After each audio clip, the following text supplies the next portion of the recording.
என் லைஃப்பில் இந்த மாதிரி ஒரு பெயின்ஃபுல்லான ஒரு சுச்சுவேஷனை நான் ஃபேஸ் பண்ணதே கிடையாது. மனசு முழுக்க வலி மட்டும்தான். இந்த சுற்றுப்பயணத்தில் என்னென்ன மக்கள் பார்க்க வராங்க, அதுக்கு ஒரே ஒரு காரணம் தான், அவங்க என் மேலே வச்சிருக்கிற அன்பும் பாசமும். அந்த அன்புக்கும் பாசத்துக்கும் நான் எப்பவும் கடமைப்பட்டிருக்கிறேன். அதனால தான் இந்த சுற்றுப்பயணத்தில் மற்ற எல்லா விஷயங்களையும் தாண்டி மக்களுடைய சேஃப்டி, அதில் எந்த காம்ப்ரமைஸும் பண்ணிடக்கூடாதுன்றதுக்காக தான் அது என் மனசில் ரொம்ப ஆழமாக இருக்கும் அந்த எண்ணம்.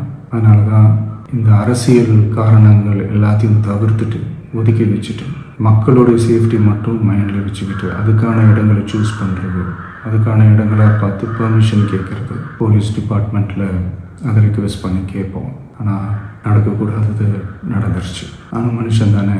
அந்த நேரத்தில் அத்தனை பேர் பாதிக்கப்பட்டு இருக்கும்போது எப்படி அந்த ஊரை விட்டுட்டு என்னால் கிளம்பி வர முடியும்? நான் திரும்ப அங்கே போகணும்னு இருந்துச்சுன்னா அதை ஒரு காரணம் காட்டி அங்கே வேறு சில பதட்டமான சுச்சுவேஷன்ஸ், வேறு சில அசம்பாவிதங்கள் அந்த மாதிரி எதுவும் நடந்துடக்கூடாதுன்றதுக்காக தான் நான் அவாய்ட் பண்ணேன். இந்த நேரத்தில் சொந்தங்களை இழந்து தவிக்கிற இத்தனை குடும்பங்களுக்கும் என்னுடைய ஆழ்ந்த இரங்கலை தெரிவிச்சுக்கிறேன். எனக்கு தெரியும் என்ன சொன்னாலும் இது ஈடேயாகாதுன்னு எனக்கு தெரியும். ஹாஸ்பிட்டலில் ட்ரீட் பண்ணிகிட்ருக்கிற எல்லாருமே சீக்கிரமாக க்யூர் ஆகி வரணுன்றதை இந்த நேரத்தில் நான் வேண்டிக்கிறேன். கூடிய சீக்கிரமே உங்கள் எல்லாரையும் நான் சந்திக்கிறேன். இந்த நேரத்தில் எங்களுடைய வலிகளை, எங்களுடைய நிலைமையை புரிஞ்சுக்கிட்டு எங்களுக்காக பேசின அரசியல் கட்சிகளை சார்ந்த நண்பர்கள், தலைவர்கள் அனைவருக்கும் என்னுடைய நன்றியை தெரிவிச்சுக்கிறேன். கிட்டத்தட்ட ஒரு 5 மாவட்டத்துக்கு பிரச்சாரத்துக்கு போனோம். இந்த மாதிரி எதுவுமே நடக்கல. ஆனால் கரூரில் மட்டும் ஏன் எப்படி நடக்குது, எப்படி நடக்குது? மக்களுக்கு எல்லா உண்மையும் தெரியும்.